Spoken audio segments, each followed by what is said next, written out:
ka zo kewayen gida kenan. wallahi wallahi Wala shi ya fara kyau. gini ba na ce ni dori 20 nake so tsara. Dori 20?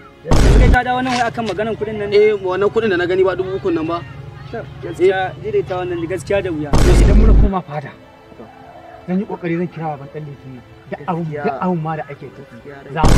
Dama ni ba san ba gari. Ato za ka gane ni ba san ba gari ato shikenan.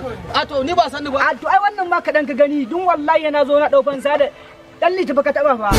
Dan keke da wani da lado to barayin yara ne. Wannan motan fa da gani ita ma mai tsada ce. Didide da walda a jikinta amma bai wuce accident ne ba. Cap 1 2 3 ɗan liti baka da hankali ne ka sha kwaye ne? Ana kallon su ko ba za a dakatar da su ba to wallahi ka taɓo wanda ya fika ka taɓo bala.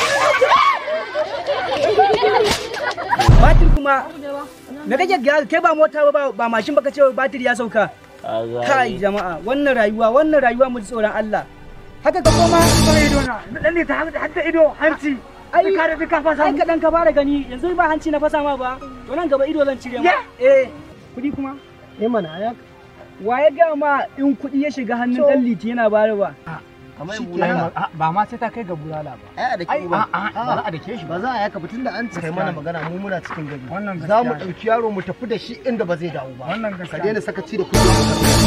Saboda Allah kana daure mu yaro gindi yana yi duk abin da yake saboda Allah da Annabi. Wannan ba tsari bane. Dama lantaran kusa ya kira ka. To lantaran? Ba sai zan kira ta waya.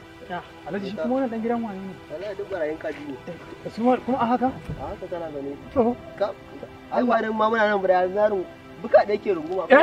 Buka da ya dora kan gida. A hakan nan shi. A garan tushen buka ne sai mutum. A hakan nan shi. Wanda ya tafi bai sauri ba kuma wanda za ya bayyanawa ba. Ina ma abota kallon fina-finan Hausa ga wani sabon shiri mai suna Dan Makota daga kamfanin Dan Basin Zamani TV.